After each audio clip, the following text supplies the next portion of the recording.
0到100，哇，前轮在那边打滑。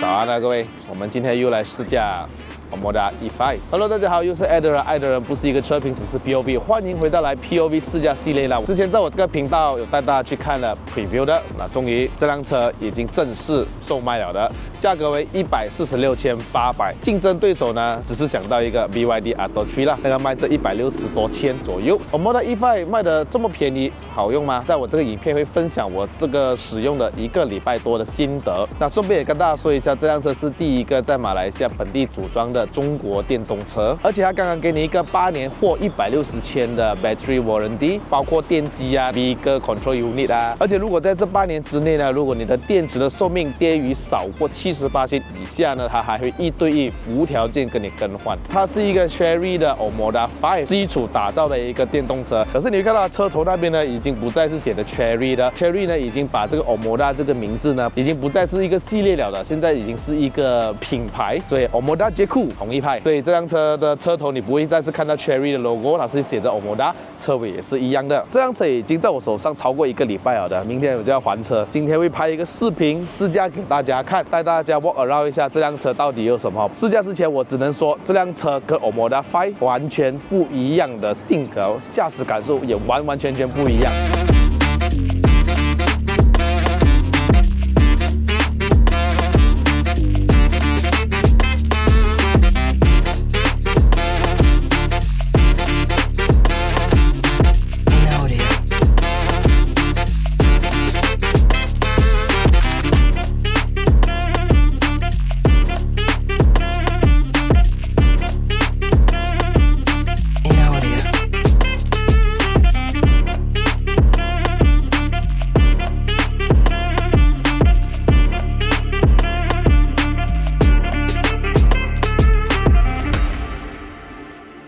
这是 Omoda E5 的钥匙哦，那它有一个 Remote Start， 你可以远程控制这辆车，提早把这个空调先打开。这是打开尾箱的按钮，你可以长按一下，不需要按解锁它就可以打开了的。在长按这里，它也是可以关闭的。当然，这辆车后面有一个电池阀的按钮，这里下面哈。首先第一点，你是看到是没有排气管的。然后第二点跟 Omoda 5不一样的，就是它是采用着多连杆的设置。如果 Omoda 5是一个 Torsion Beam， 用这个 Multi-Link 的话就完全不一样了的。第三点就是它的轮圈方面，你看到这边有一个 cover， 它其实可以降低风阻，达到省电的状态之外，它还可以少了一些胎噪的噪音。轮胎是用这 Comho 的 X-Star PS71 的轮胎，尺寸为215/55R18，前后都是一样的尺寸啊，高度为大概1个拳头。后面也是一样，也是用这215/55R18寸的，而且这辆车会比 Omoda 5来的高一点点，因为它的电池呢都在下面的，给你们看。而且奇瑞还有做过很多测试，包括他们特地拿一个东西放在地上高高的，然后撞下去做的测试，这个高度是蛮安全的。这么大片电池在下面哈，你的车的噪音会比较少一点。这辆车有一个非常好的功能，你必须要在里面打开的。当我的钥匙呢是靠近这辆车之后呢，你可以看到那个灯就会打开了的，然后side mirror就会打开。可是那个车还没有解锁的，直到我靠近这辆车到了这里，你会听到吱吱，它已经打开了的，里面已经通电了的啦，只需要上去踩一下那个刹车，你可以看到它已经是 ready， 好吧？这辆车有气氛灯哈，我现在暂时的这个模式呢，就是跟着驾驶模式来更换颜色的，所以你只需要按这个 mode， 按一下 ，Sport 就是红色，这是 Eco Mode 啦。也是有气氛灯的，我记得 Omoda 5后面是没有的啦，而且它经常是非常的 premium， 造工呢都会比 Omoda 5更加的细腻，更加的好看，而且完全不同的档次，我跟你说。可是它的用料呢，我的确可以说它比 Omoda 5用的用料更好，比如说这个前后都是一些软质塑胶，然后还有这些非常漂亮的车缝线，蓝色被白色的内饰，而且我这辆车有一点类似像 Tiffany Blue 的话，比较配搭这个车内的颜色。很可惜这辆车的内饰是没有得选择什么颜色的。的，只是一种，就是蓝色与白色的哈。如果还有选择全黑的话会比较好。你要想象哦，如果你今天买的是红色的这个 Omoda E5，可是你的内饰是蓝色，你有没有觉得很奇怪呢？你打开门之后啊，你看到这里红色了，我这里蓝色，那个配搭好像有一点奇奇怪怪的哈。后座方面其实是可以做6次椅背倾倒的，你可以完全躺平的状态，买东西完全不是问题的。买这辆车的话，都是拿来一般上生活，载家人出去啊，买菜啊，是挺好用的哈。那这辆车的中间鼓起方面几乎都是平的啦，后面这里有一个 USB 插槽，还有一个 Type C， 还有一个冷气口在后面哦。前面已经调整成我的驾驶座位，我有身高173，坐在后面这里呢，就因为可能下面是电池的关系，我觉得我的脚提的蛮高的，所以你看到这边有一个稍微镂空了一点，大概3根手指的阔度，我的头部空间大概多于一个拳头。我记得我 Omoda 5跟这辆车一样的，它的感觉后面会比较小一点，还好它顶上面有特地做一个凹进去的空间，不然的话我连头部空间真的是没有了的哈。然后它这里还有一个中央扶手，还有一个置杯架，它是吊在中间的哈，左右手都会对称。那这边有一个 LED 的灯，只需要花一个146,800就得到这么漂亮的内饰，非常的好看。这个硬质塑胶，可是它做了整个处理啊，都是很好看。而且这个饰板虽然也是 plastic 啦，可是摸下去呢，有一点点的感觉像摸着木的。后面的窗可以直接开到完了。它的尾箱空间有一个灯在这里，然后还有一个12瓦的 power socket。后面这里有一个充电器，还有一个轮胎补贴剂。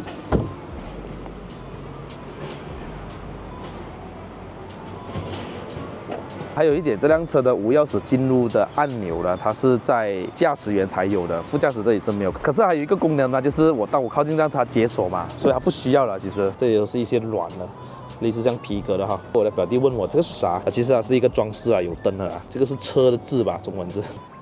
对啊，刚刚上车忘记按这个按钮，这里有一个 AC， 这是压缩器的按钮来的。还有就是它的这个窗的这些 defrost 啊。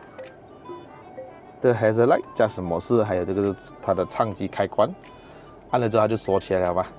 你就按不到了。OK， 少了排档杆的好处就是下面有一个洞，这里有一个 Type C， 还有一个 USB 接口，这里有一个镂空的，可以放很多东西一下。置杯架，放我的手机。这里还有2个置杯架，可是这个放湿的没有问题啊，这个就不可以放湿的，因为它里面是 carpet 来的。这里有一个50瓦的无线充电，还有一个通风口，让你的手机呢保持冷却哈。里面这边呢手扶箱呢还有一个可以通风的。把这个冷风全部带进来这边，非常贴心，类似像无边框的。然后这个有一个非常好的设计，之前带大家去看 preview 的时候呢，它就是这个还没有放灯下去的，你还可以调整色温，温色或者是冷色都可以哦。设计真的不错，我希望以后的车呢可以用更多这种设计啦，我觉得更加的好。配搭的 Sony 的喇叭，上面还有一个 subwoofer， 灯的打开。OK， 还有就是天窗的打开，最大就是这样而已，它开不完哦。Hello, Omoda. I'm listening. Close sunroof. Okay. OK， 还有一个手动的遮阳帘。整个仪表跟它的中控完全跟 Omoda 5是2个世界了的。电动车的话，就只有的显示它的这个电量多少，它的 range 多少，它的这个时速啊，然后还有里程大概是多少。只有的切换这边的显示，你就按你的方向盘上面的这个按钮，你按一下。现在是 Trip B， 这个是它的地图，你可以长按这个后这个0啊，好像在玩 game 这样啊，给它就会打开全部的这个地图。还有点时速显示，胎压 Trip A 跟 Trip B。这辆车呢是非常让我惊讶，就是我昨天一整天没有在用这辆车，2天前的晚上我停下来是88%，然后我刚刚出门的时候也是88%，所以它是比 Tesla 的好，就是它不会少了电量。因为 Tesla 很多都是 camera 啊那些风扇在运作嘛，停了一个晚上肯定会少一个3到4%到5%的。那这辆车的里数我拿的时候1500了，现在给我走到2000了。这个E的意思，它总共1、2、3，它的意思就是在你这一边可以调你的 energy recovery， other setting 这边你去调 low、medium、high。如果你调 high 的话呢，这边就是一个3哦。建议啊，你们日常生活驾的话放 low 就好了，要不然你一收油的时候，它整个顿挫感不是顿挫啦，就是说什么一下子有人好像帮你大力踩 brake 下去，不是很舒服的感觉。Cruise range 呢，就是这里。它显示我的大概可以走的里程还剩下多少。所以我是用 Dynamic Cruise 啦，它会根据你的驾驶来判断它大概还可以走多少。如果你是 WLTC 的话，就没有这么真实了啦，它会以这一个最佳省电的状态来做一个判断。这里时候还可以走360吗？我切换到 Dynamic 的时候呢是344，所以我觉得你换 Dynamic 会比较好。所以这辆车呢，我每次充电的话都是充到98%罢了的，我没有充到100，因为从90到100的话是非常的久，而且我只是在 KL 里面而已嘛，98%已经是足够了的。所以如果你要走远途的话，把它充到100啦，而且98%也是对这个电池也比较健康一点的。还有无线的 Apple CarPlay， 还有 Android Auto， 你可以去到这边有一个 button， 按一下，它就是 Vehicles， 这个是驾驶模式啦。Vehicle Setting 呢，你就是可以调可能它的这个 boot 啊的开关的角度，我调到180%。这个方向盘其实可以调 Comfort 还是 Sport， 或者是根据你的驾驶模式，因为我通常是用 Normal Mode 来驾嘛。啊，你看现在天亮了，它就关灯的话，它就会变白色。那我就比较喜欢它重一点，因为我觉得 Comfort Mode 真的是太轻了，在高速上面我都觉得它不太够重，重一点点没有关系。停车的话也不会至于重到女人都接受不到。所以如果你想要高速驾驶平稳的话呢，还是用 Sport 的这个方向盘就好了。雨刷的敏感度啊，这辆车是有一个自动雨刷，还有自动头灯。这里还有一个 button 啊，它有2个 step， 按第一个 step 还是刷一下。如果你按到玩进去，它是喷水。Alright， Driver Assist 呢，就是有很多一系列的那些安全系统，我就不多说了哈。它的刹车呢就可以调，所以我可以依着我驾驶模式来调它到底刹车是要多少。比如说它的这个高度，你踩的深还是踩的少才有刹车，这个也是可以调的。所以我现在是用着 High， 所以一点点就有了。除了 Vehicle Setting， 还有一个叫 Local Setting。就是你可以去你的 Bluetooth 啊 Sound， 比如说你可以切换那个 Signal 声，我打开一下。OK， 这个是 Trendy 啊 ，Science。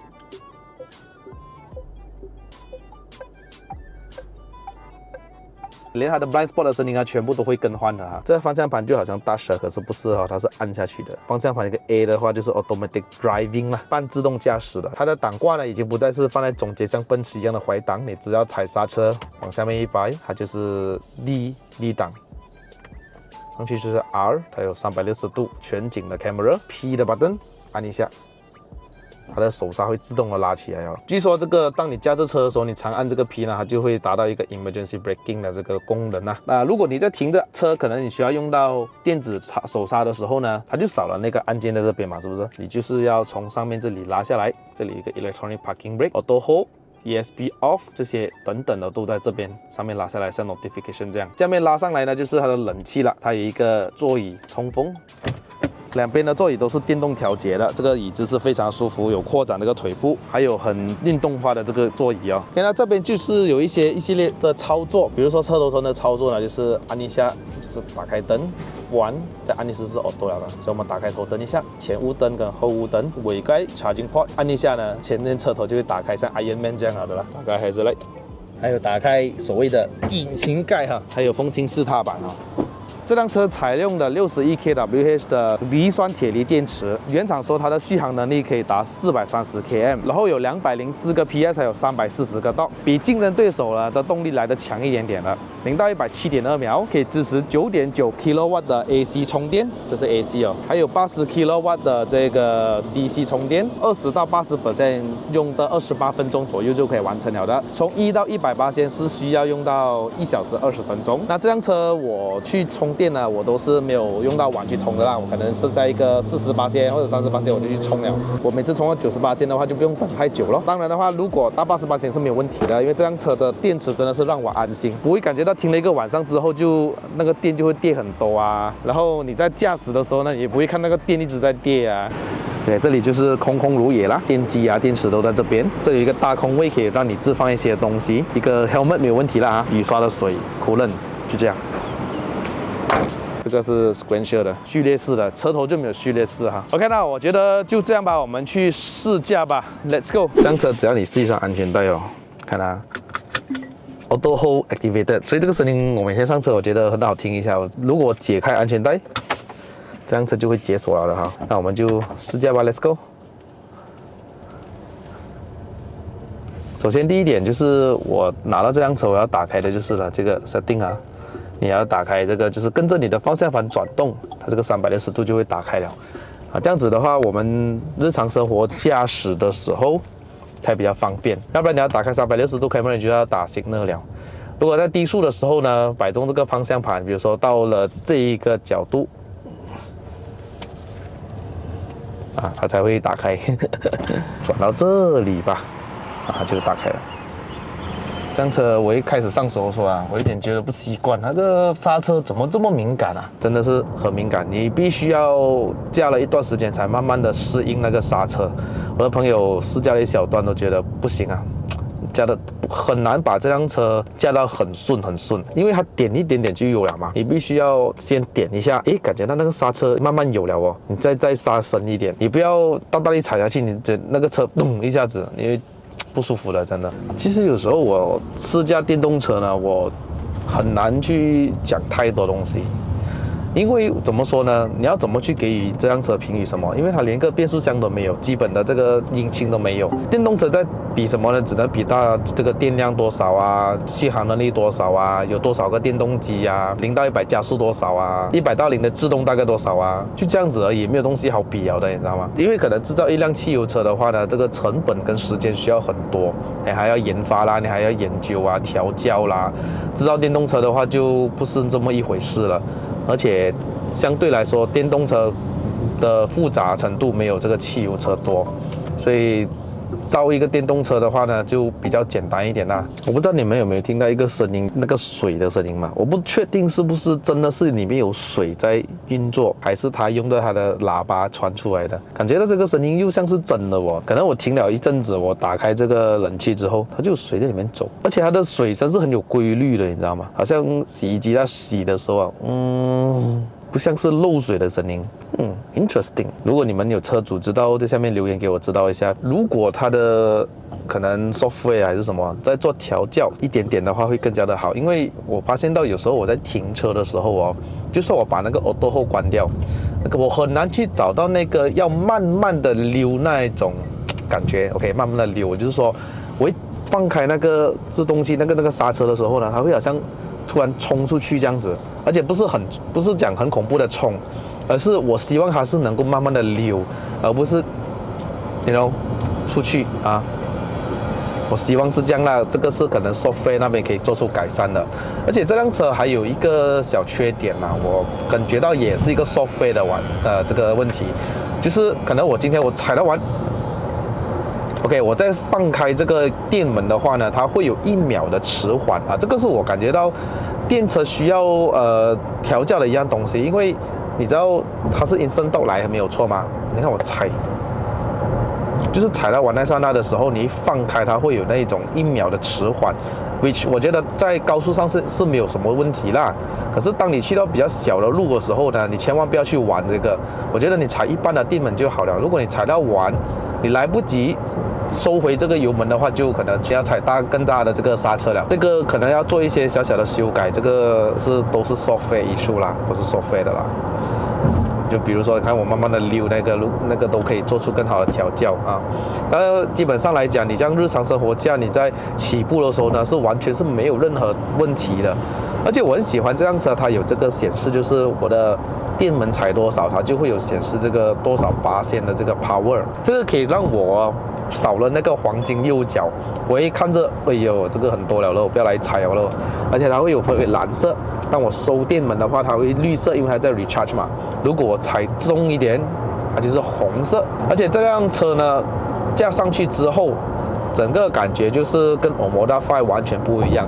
我记得我在驾 Omoda 5的时候呢，我都老是感觉这辆车的这个悬挂系统超软的，真的是软到就是它是很舒服没有错，可是我很不喜欢那个 SUV 的一个感觉。就是在我过什么减速带什么的时候呢，它会左右晃动，这是我非常不喜欢的一点。这辆车就比较少了，因为它的这个悬挂系统都会稍微的硬一点，而且Multi-Link就是Multi-Link。当你过那些不平的路的时候呢，你很明显感觉到独立式悬挂就是非常的不同的，它不会因为左边有动，我感觉到这辆车的左边跟右边在晃动，不会的。左边有动就是大不了就是左边滤震了一下。就是很明显感觉到后面是独立是分开的悬挂，也在我过弯的时候的这个支撑性也是好了很多。当然这辆车的这个悬挂呢会比较稍微带硬一点点， OK， 所以你在走到这条路的时候啊，这条路比较颠嘛，比较跳嘛，你会感觉到那个车会跳上跳下这样子。不会让你觉得不舒服啦，它是软中带刚的一种。可是我觉得它的滤震如果再做得好一点点，你就不会有这么多路面的感受了。OK， 又要说回来这个电门的方面了啦，又是一个收费issue啦。我觉得就是可能我需要溜着的时候呢，我不可以把它完全放完，你知道吗？因为如果我一放完的话呢，它这个能源回收又再来了。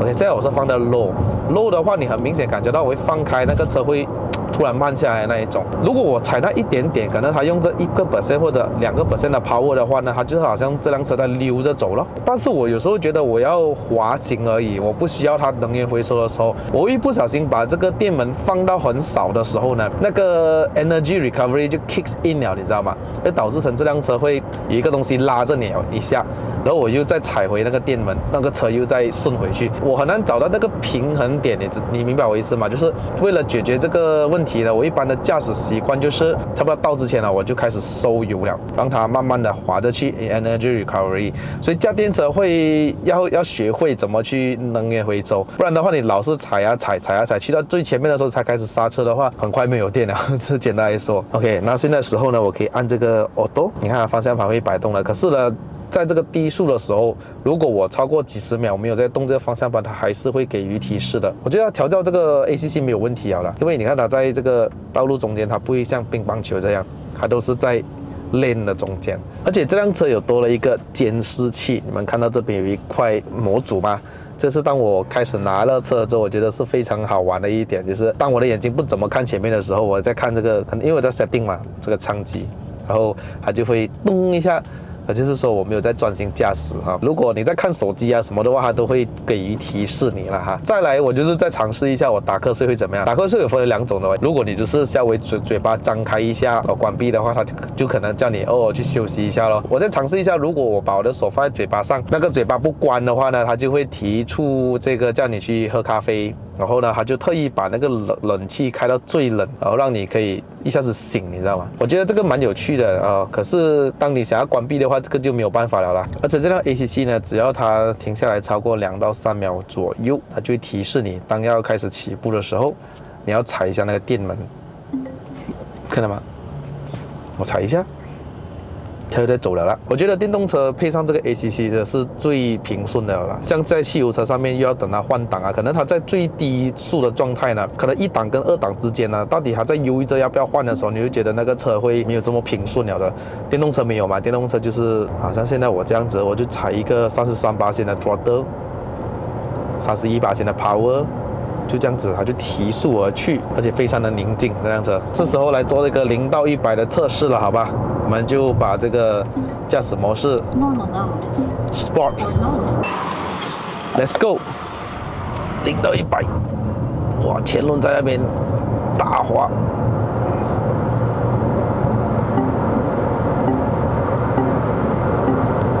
对的，120开始就会有那个超速提示。这个当然是可以关掉了啦哈。我试过这辆车 top speed 1次罢了，今天我又想要来试多一次那个 top speed， 再踩。它提速真的很快，就像一个2.0 turbo 的车。OK， top speed 完了，真的完了。很明显，一到180的时候呢，你会感觉到那个车马上就是没有力量，就是一个电子的限速。放 normal mode 就好。Normal mode. OK 它的动力是真的很不错的，这个车，这个只是一个前驱的单电机，有这样的动力已经是很不错了的。而且你刚刚0到100的时候呢，因为地上没有湿呀，如果地上有水的话，你会感觉到踩完的时候它一直在那边打滑，一直打滑 ，EXE 一直在工作。如果你把一个340牛顿米放在一个前驱车上面，你消耗的时间就是在于打滑那方面。可是干地的时候是完全 OK 的，像刚刚我这样没有问题的。过弯的时候呢，因为它是multi-link多连杆，所以它过弯的时候侧倾会稍微的比Omoda 5来的少一点。而且我都说过，这辆车的这个悬挂调教呢，都是比较偏硬少许 ，OK， 所以它带有多一点的支撑。但是它还是一个 SUV， 我过弯的时候呢，你还是不要当它是一个sedan车来过就对了，因为它电池放在底下嘛，放在 SUV 上面是最佳不过的，因为你不用担心啊过磅啊怎样会抠到你的电啊，完全不用怕，是很安全啊，我觉得这辆车的这个胎噪呢完全是 OK 的，可是就是在130 km/h 以上的时候，我会感觉到我上面这边好像会有一大点的风声音在被打乱的声音，这个是在 SUV 上面是正常的，它不会至于夸张到你觉得会很吵那种，这个是很标准的一个 SUV。你驾 Omoda 5的时候也是会感觉到这样，但是在 Omoda 5上面呢，你就因为有变速箱是 CVT 还有引擎的噪音，所以你会觉得会稍微的这个 NVH 没有这么好的，这辆车会更好一点。那这辆车因为上面是天窗的关系，跟 Optima GT 一样的。如果你有驾过 Optima GT 或者是其他有天窗的车，在下大雨的时候呢，会感觉到那个雨水打在那个玻璃上面的噪音是蛮大的。可是你要解决这个问题，就是这个遮阳帘一关掉，它就没有这么大声了。你打开跟关闭的这个差别很大一下的，知道吧？那我们就来试一下这辆车的音响。这辆车有 Sony 的高级音响。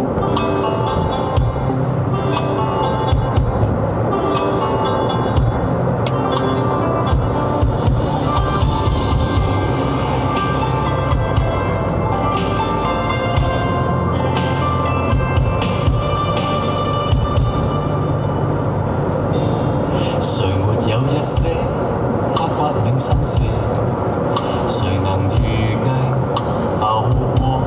誰沒有一些舊恨心魔？而且这辆車的音響我已經調過 equalizer 了，所以它的人聲跟它的 bass 更加的突出。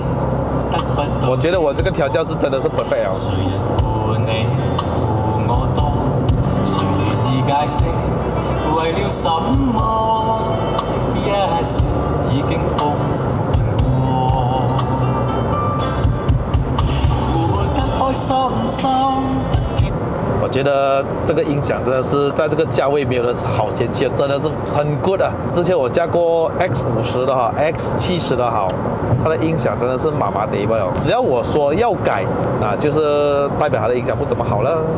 可是這輛車的音響，我覺得不用改，已經很棒。哇，這輛車在高浪上面哦，你不能跑到這樣像我這樣快的嘞，因為你看它電池一直在下降嘞，71%罷了。現在，我現在有點擔心，我上山的時候到底會耗量多少%？有點後悔沒有把它 charge 到100%。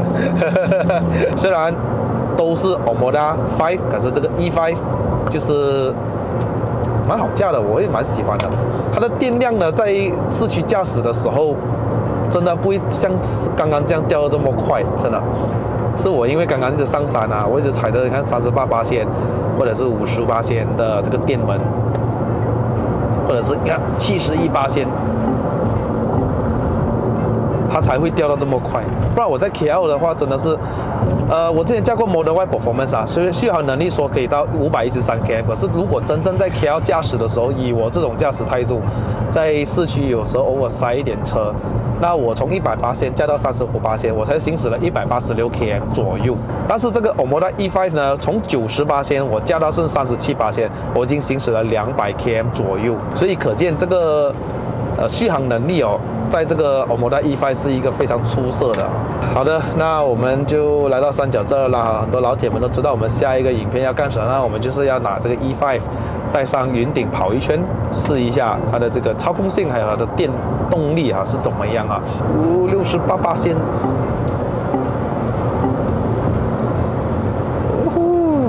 我相信等一下我下山的時候呢，就可以衝到一個4%左右吧。好來，各位哈，我們就到三角，衝上雲霄，不錯啦。駕電車上山有一種不同的味道，但是這輛車是只是前驅啦，如果是四驅的話呢，我覺得更好發揮了哈。下車什麼都不用按，我們只需要打開門，下車就可以了。你只要鎖上那個門之後呢，就是自動熄火了哈。好了，各位啊，影片就到此結束。如果想要看我的影片的朋友們呢，不要忘了按讚、訂閱、分享，還有打開小鈴鐺。我們下一期的 POV 再見啦，Goodbye。